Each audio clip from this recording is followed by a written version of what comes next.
Huli ka ang pagsalpok ng SUV na yan sa isang motorsiklo sa isang intersection sa Haro, Iloilo City. Sa lakas ng impact, nasira ang helmet ng rider at nasugatan siya sa ulo. Dinala sa ospital ang rider.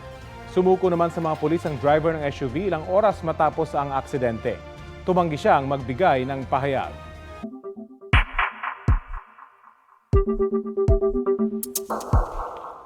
May panawagan si Vice President Sara Duterte tungkol sa napipintong impeachment trial. Dapat daw magtiwala na magiging patas ang senator judges. Sinabi rin ng Bisen na kung accountability ang hinahanap, dapat daw kaso sa korte ang isinampa imbis na impeachment complaint. Balitang hatid ni RJ Relator ng GMA Regional TV. Sa gitna ng mga panawagang mag-inhibit sa hinaharap niyang impeachment trial, ang ilang senador dahil sa kanilang mga pahayag at ikinilos. Nanawagan si Vice President Sara Duterte na pagtiwalaan ang mga senator judges na magiging patas sila. Sinasabi ko, ibigay na natin yung benefit of a doubt dyan sa ating mga senator judges na gagawin nila ang trabaho nila ng patas according to sa sinumpaan nila as senator judges. Paliwanag niya kung bias umano ng isang senador, pabor sa kanya ang magiging basehan. Paano naman daw iyong mga senador na may bias laban sa kanya? Kung ganun ang ating basehan sa inhibition, ay dapat din natin ipa-inhibit ang mga senators na meron ding bias against Sara Duterte. No? Tulad na lang ni Senator Risa Ontiveros na in a public speech, sinabi niya na kailangan talaga ibain ang pamilyang Duterte. Tugon niya sa pahayag ng ilang business groups na pagpapakita na accountability ang pagpapatuloy ng impeachment trial. Iginiit niyang hindi ito tungkol sa accountability. Kung accountability daw ang hanap, dapat sa korte nagpunta at hindi sa impeachment court. Dalawa lang yung penalties dyan, removal from office tsaka perpetual disqualification from government service. Walang penalties dyan dahil walang kaso dyan. Ang impeachment ay removal process ng isang impeachable officers. Kung gusto talaga nila ng accountability, ay mag-file ng mga kaso dyan sa mga korte. Noong nakaraang linggo, inadapt ng Kamara ang rekomendasyon ng House Committee on Good Government na sampahan ng kasong sibil at kriminal si Duterte para sa umano'y maling paggamit ng confidential funds ng Office of the Vice President at Department of Education. Nagbigay ng reaksyon dito si VP Sara sa isang video na ipinamahagi sa media ng OVP. Kung ako, okay lang. Dahil politiko ako, alam ko kung anong kailangan kong gawin at gusto ko rin sumagot sa loob ng korte. Pero naaawa ako dahil sa mga threats sa harassment na ito ay merong mga empleyado ng ating opisina na nadadamay. Mula sa GMA Regional TV, RJ Relator, nagbabalita para sa GMA Integrated News. Kaugnay pa rin sa mga panawagang mag-inhibit sa impeachment trial ni Vice President Sara Duterte ang ilang senator judge, sinabi ni Senate President Chis Escudero na voluntary yan. Dagdag ni Escudero na tumatayo ring presiding officer ng impeachment court, wala siyang kapangyarihang magpa-inhibit ng kapwa senator judge. Hindi rin niya ito pwedeng pagbotohan ng mga senador. Kung questionable raw ang kakayahan ng isang senator judge na magpasya ng patas, maaari raw magsampa ng ethics complaint sa Senado. Ito ang GMA Regional TV News. Balita sa Visayas at Mindanao mula sa GMA Regional TV. May mga batang magkapatid na nalunod sa El Salvador, Misamis Oriental. Sarah, ano nangyari sa kanila? Rafi, lingid sa kaalaman ng ina, isinama raw ng kapitbahay ang magkapatid na maligo sa dagat sa barangay Poblasyon. Kwento ng ina ng mga bata, bigla na lang niyang narinig na may sumigaw na may nalulunod ditong Sabado ng hapon. Doon na siya napatakbo at nadiskubreng ang 5 at 2 taong gulang niyang anak iyon. Unang nasagip ng mga otoridad ang 10 at 14 anyos na babaeng kapitbahay ng mag-iina. Sila ang sinasabing nagsama sa 2 bata sa dagat pero itinanggi nila ito. Mabuti na ngayon ang kanilang lagay. Ang mga batang biktima, gabi na ng matagpuan at idiniklarang dead on arrival pagdating sa isang klinik. Isang bagong silang na sanggol ang natagpuang patay sa isang irrigation canal sa General Santos City. Ayon sa pulisya, batay sa investigasyon ng SOCO, 5 oras nang nakababad sa tubig ang bangkay nang makita ng isang residente sa Barangay Katanggawan. Agad na inasikaso ng barangay ang pagpapalibing sa sanggol. Patuloy na hinahanap ng mga otoridad ang ina ng sanggol na posibleng maharap sa reklamong infanticide.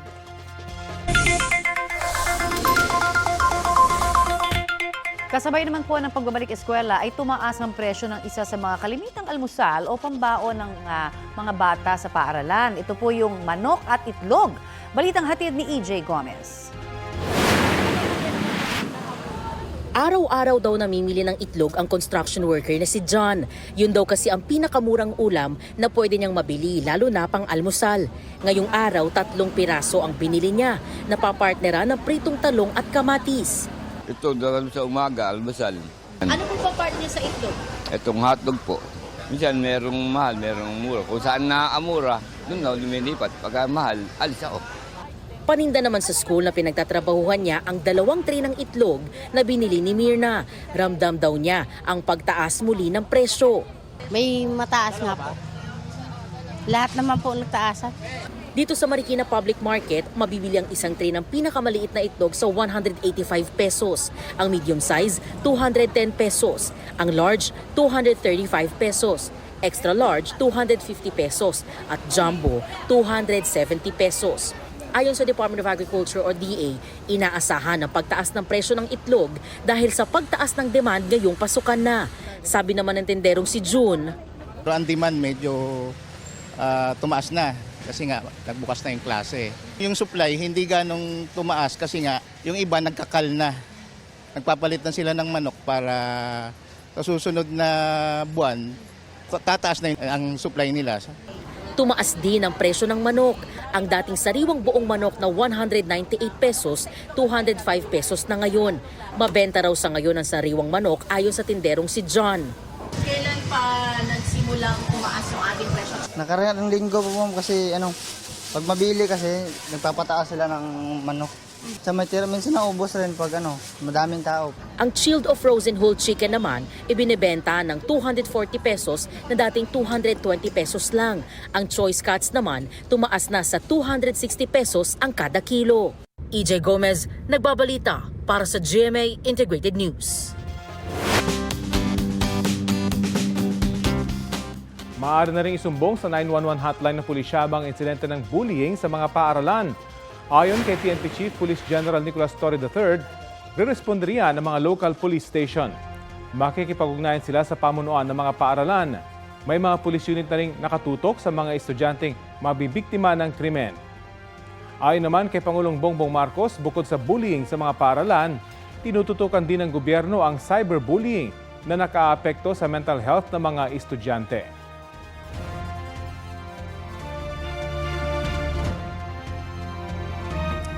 Kasabay ng pasukan, balik sakripisyo ilang guro na lingguhang bumibiyahe sa dagat para makapagturo sa kanilang mga estudyante sa Zamboanga City.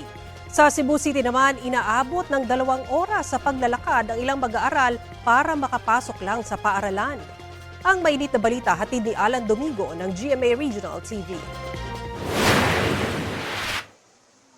Pasado alas 6 ng umaga, dumating sa Napo Elementary School sa Cebu City ang magpinsang grade 6 students na sina Jose at Kim Shane Tabornal. Madaling araw pa lang daw, umalis na sila sa kanilang bahay sa karatig na sitio Kahugan na nasa bulubunduking bahagi ng barangay Sapang Dako. Pinili na magpinsang maglakad papasok sa eskwelahan dahil sa hirap sa masasakyan. Wala may eskwelahan dito, good. Nga dito sa Chelisod sa dito kay kuan gamay randan. Kapoy sad kayo maglakaw kung ang papa maninda siya mangga niya. Kanang usay maglakaw rami usay kwaon sad mi. Si Christy naman, sinamahan ang kanyang 5 taong gulang na anak na kindergarten pupil. Kailangan nilang tumawid sa 3 sapa mula sa sitio Kahugan. Sa una wala pa? Wala sa sapa ra pud mi agi niya. Kung magbaha man gani, magkuan lang sa dogpisi para among abayan. Delikado. Oo. Ayon sa prinsipal ng eskwelahan, mahigit 20 mag-aaral ang galing sa sitio Kahugan. I told the teacher we really have to teach well kay kani mga bata ato hours pantaong gilakaw, and they have to the competencies they really have to teach these children with according to their level. Balik eskwela, balik sakripisyo rin ang ilang guro sa mga paaralan sa mga island barangay sa Zamboanga City. Kinakailangan nilang sumakay ng bangka at manatili sa isla ng 5 araw kada linggo. Kaya bukod sa gamit nila sa pagtuturo, may dala rin silang bigas, tubig, damit at iba pa. Kasama nila sa biyahe ang mga security escort na sundalo na magbabantay sa kanila habang nasa paaralan. Malaki pong sacrifice every time na sa pagpupunta kami, sir, lalo na pag masama yung panahon. Kasi yung kailangan talaga namin harapin yung alon, tapos kasama na yung manghangin. Sa gabi, di bateryang solar light ang nagsisilbi nilang liwanag.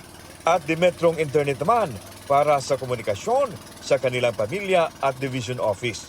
Sa kabila na mahamon, tuloy ang kanilang serbisyo para makapagturo sa susunod na henerasyon.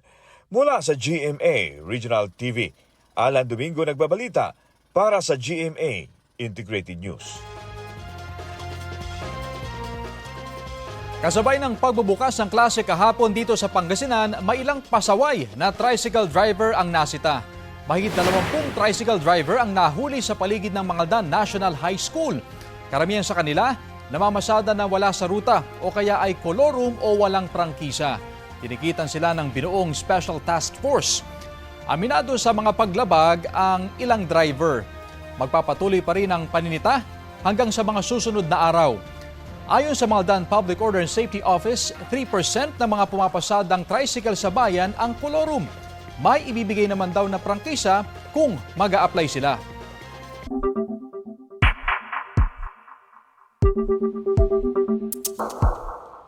Labing-anim na abogado ang bubuo sa legal team ni Vice President Sara Duterte sa impeachment trial.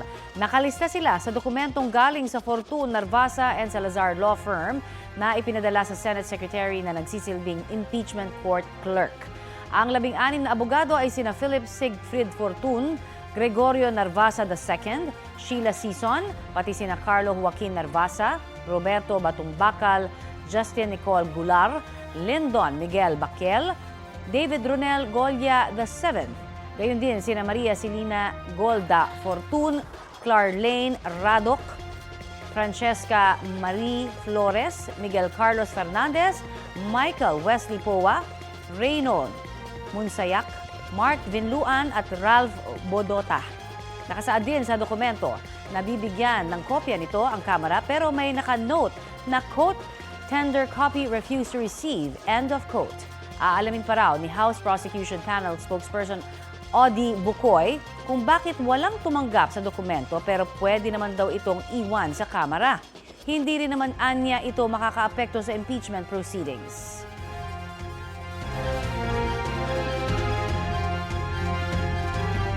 Samantala, kaugnay po sa pagtaas ng presyo ng manok at itlog, ngayong balik eskwela pa rin naman ay kausapin po natin si United Broiler Raiders Association Chairman Emeritus at Philippine Egg Board Association Chairman Gregorio San Diego Jr. Magandang umaga at welcome po sa Balitang Hali. Magandang umaga sa inyo, Connie, at magandang umaga rin din sa iyong mga taga-subaybay. Opo, ano ang dahilan ng pagmamahal po ng presyo ng manok at itlog sa ilang pamilihan? Naku, Connie, magulo na yung aming industriya ngayon. Parang nahahawa na sa gulo ng sinabi. Maraming bagay eh. Una sa lahat, yung kalidad ng mga sisiw na nabibili namin, hindi pare-pareho. Pagkatapos, sa panahon na ito na mahirap mag-alaga ng manok, lalong nagkakaproblema kami. Ang nagiging end result, nadidelay kami ng pagbenta ng manok. Halimbawa, dati-dati, 34 days may bebenta namin yung manok.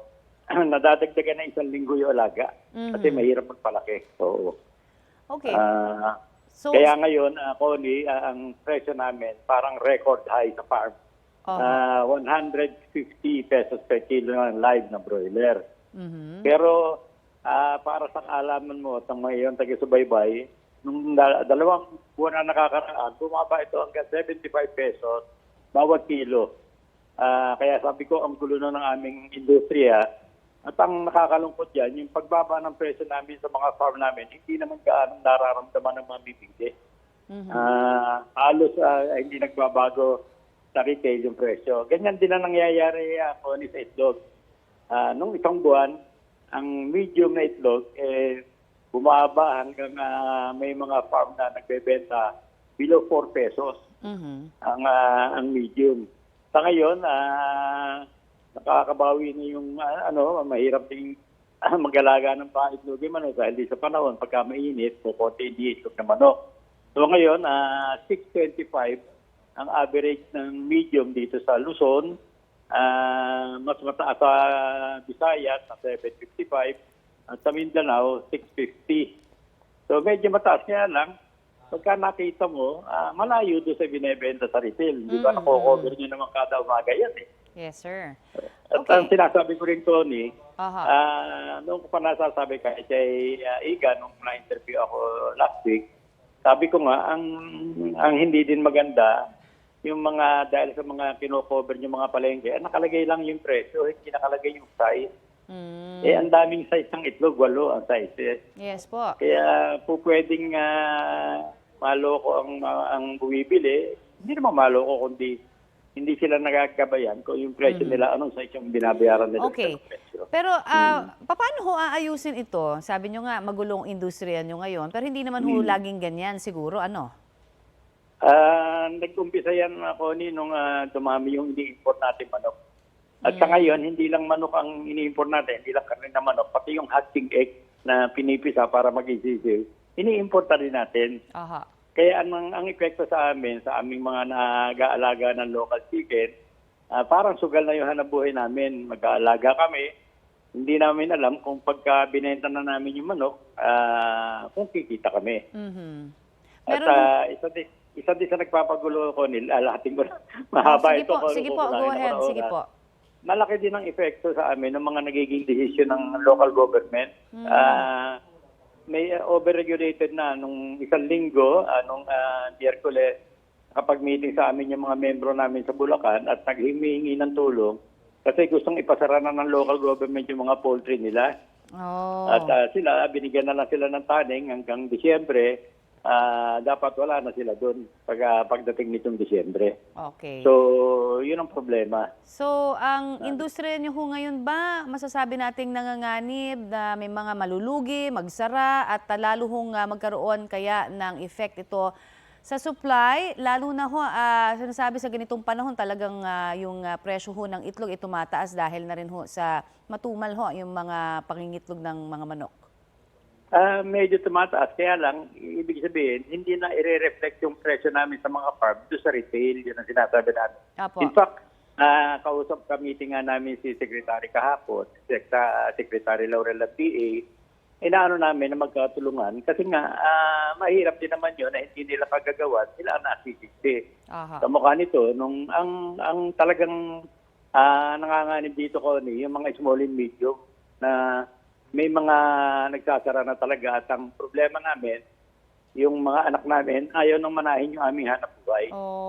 Okay. Kasi may edad na ako, yung aming henerasyon, matyaga kahit ka malugi, sasabihin namin, talagang ganyan na hanap buhay natin. Magkaalaga pa rin tayo. Pero yung mga anak namin, mga millennials, hindi na matyaga, napapakahirap kayo dyan, hindi naman kayo kumikita.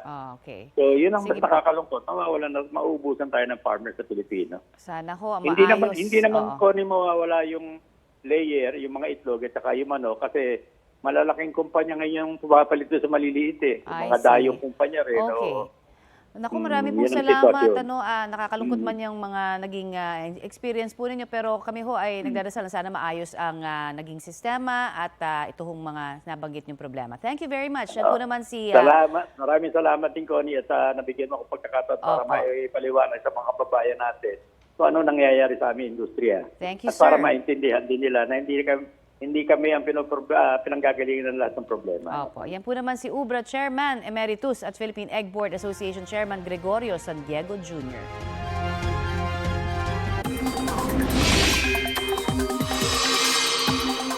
Nakataas po ngayon ang thunderstorm advisory sa ilang bahagi ng Central at Southern Luzon. Ayon sa Pag-asa, apektado po ang Zambales, Tarlac, Pampanga, Cavite, Laguna at ilang panig ng Batangas at Quezon. Tatagal ang thunderstorm advisory hanggang 12:57 ngayong tanghali. Update tayo sa binabantayang bagong low pressure area sa loob ng Philippine Area of Responsibility. Kausapin natin si Pag-asa Assistant Weather Services Chief Chris Perez. Magandang umaga at welcome sa Balitang Hali. Magandang umaga, Rafi, at sa lahat po na ating mga taga-subaybay. Base po sa inyong monitoring, nasaan na yung lokasyon ng binabantayang LPA? Rafi, kanina alas 8 ng umaga, ang binabantayan nating LPA nasa layong 70 kilometers east-southeast ng Calapan City, Oriental Mindoro. At mapapansin nga natin na dito sa ating latest satellite imagery na talagang kalat-kalat yung mga kaulapan na dala nito. Saang lugar po ito magpapaulan? Inaasahan po natin na magiging maulap, may mga pag-ulan at pagkidlat at pagkulog ngayong araw dahil sa LPA dito sa Metro Manila. Ganon din dito sa may bandang Calabarzon, Mimaropa, sa lalawigan ng Zambales, Bataan, Pampanga at Bulacan. Kaya sa mga kababayan po natin dito sa mga nabanggit nating lugar, antabayanan din po yung mga posibleng localized thunderstorm at advisory na ipapalabas ng ating mga Pag-asa Regional Services Division para maging alerto tayo sa mga posibleng pagbaha o pagguho ng lupa dala ng mga pag-ulan na dala nga nitong low pressure area. Ang tanong siguro ng marami, magiging bagyo po ba ito? Sa ngayon, Rafi, maliit na ang chance nito maging bagyo dahil nga nagkakaroon na ito ng interaction sa landmass ng ating bansa. Subalit, patuloy din po tayo magmonitor para kung anumang pagbabago sa pagkilos nito, cloud development at posibleng ulan na dala nito, ay agad-agad nating mabisuhan yung ating mga kababayan. Iyon, wala nga ang bagyo, pero bakit kaya panay po yung pag-uulan sa ilang bahagi ng Mindanao, gaya po sa Maguindanao del Norte? Dito po sa ilang bahagi ng ating bansa ay nakakaranas naman ng mga pag-ulan, mga isolated thunderstorm din, dulot ng either localized thunderstorm o minsan ng easterlies. No? So alam naman natin yung mga nakarang araw ay nakaranas ng mga pag-ulan sa ilang bahagi ng Mindanao at posibleng yung mga kalupaan dyan, malalambot pa. So, nandiyan pa rin yung peligro ng mga posibleng landslide at saka mga flash flood, lalo na kung uulan dito sa mga bulubunduking lugar at yung mga downstream community na tinatawag natin ay makakaranas ng mga ulan na magmumula pa po sa itaas ng mga areas na inuulan nga, yung mga bulubunduking lugar. Kaya mag-monitor din po yung mga kababayan natin sa Mindanao sa ating mga localized thunderstorm at rainfall advisory na ipapalabas naman ng ating Mindanao Pag-asa Regional Services Division.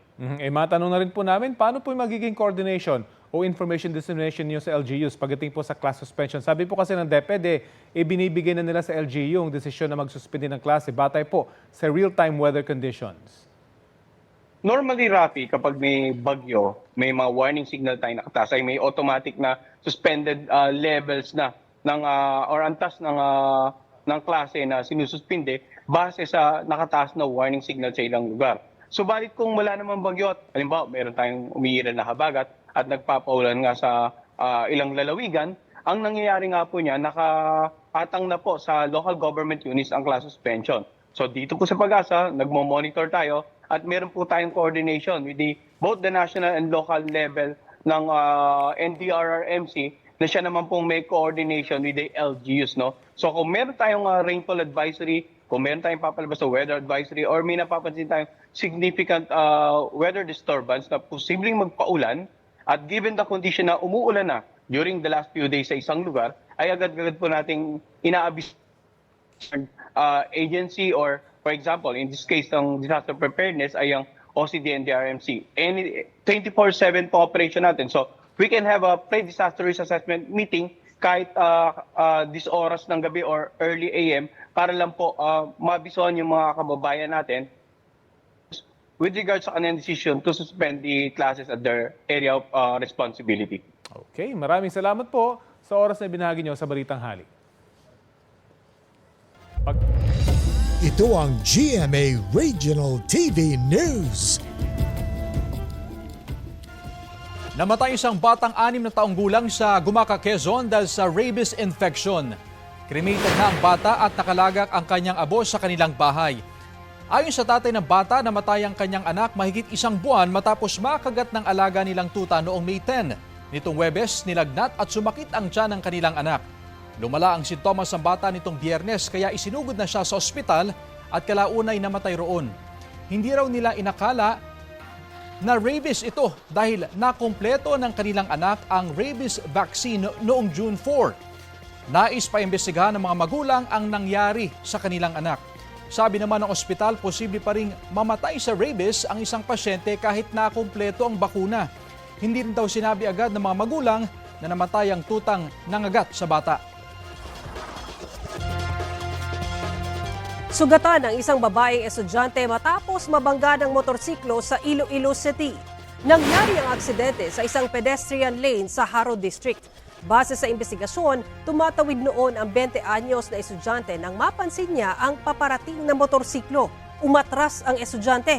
Umiwas naman ang rider pero napakabig siya sa direksyon kung saan umatras ang biktima. Isinama ng pulisya sa presinto ang rider pero pinalaya rin matapos hindi agad masampahan ng reklamo. Walang pahayag ang rider at biktima.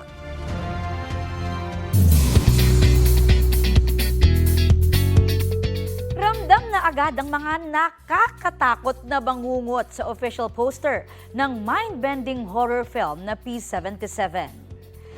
Featured sa poster ang bidang si Kapuso primetime princess Barbie Forteza habang nasa loob ng elevator. Makikita sa reflection ng salamin ang sari-saring shokot face niya. Ginaya pa nga ni Barbie ang isang post ng character niyang si Luna. Nangyari yan sa paglagda ng distribution partnership ng P77 sa pagitan ng GMA Pictures at Warner Brothers Philippines. We're very happy to be the 7th local film to be distributed by Warner. So tamang-tama, 'di ba? GMA 7, 7th film, P77. So mukhang the stars are aligning for this movie. Kung sa July 30 mapapanood na sa mga sinihan ng P77, nag-premiere naman kagabi sa streaming platform na View ang revenge drama series na Beauty Empire. Episode 1 pa lang, tapatan na agad in their white and black gowns ang karakter ni na Barbie at Kailin Alcantara. Simula pa lang daw yan ang exciting murder mystery na mapapanood din sa GMA Prime starting July 7. Perfect daw ang series sa mga hanap ay women empowerment. Ibang lumaban ang babae. Para sa akin mas nakakatakot. Bakit? Kasi ang mas ginagamit namin utak, hindi lakas. Mainit-init na balita, nakauwi na sa Pilipinas ngayong araw ang ilang Pinoy at overseas Filipino worker na stranded sa Dubai dahil sa nangyayaring gulo sa pagitan ng Iran at Israel. Ayon sa Department of Migrant Workers, pasado alas 10 kanina nang makalapag sa Pilipinas ang eroplanong sakay sa kanila. 8 sa kanilang OFW na papunta sana sa Jordan. Ang ilan naman ay mga babae at mga bata. Kahapon, 18 OFW rin ang nakauwi matapos maudlot ang pagtatrabaho sa Middle East dahil sa lumalalang tensyon doon. Ayon sa DMW, may ilang Pinoy na sugatan sa mga airstrike sa Israel. Sa Iran naman, sinabi ni Philippine Ambassador to Iran, Roberto Manalo, na tensyonado pa rin ang sitwasyon doon. Wala namang nasaktan sa 700 Pinoy roon at wala rin nag-request na mapauwi. Muling itinalaga ni Pangulong Bongbong Marcos si Jay Ruiz bilang Acting Secretary ng Presidential Communications Office o PCO. Ayon kay Executive Secretary Lucas Bersamin, kahapon inilabas ang reappointment paper ni Ruiz. Ni-reappoint ng Pangulo si Ruiz sa pwesto matapos i-defer o ipagpaliban ng Commission on Appointments ang deliberasyon sa unang pagkakatalaga kay Ruiz.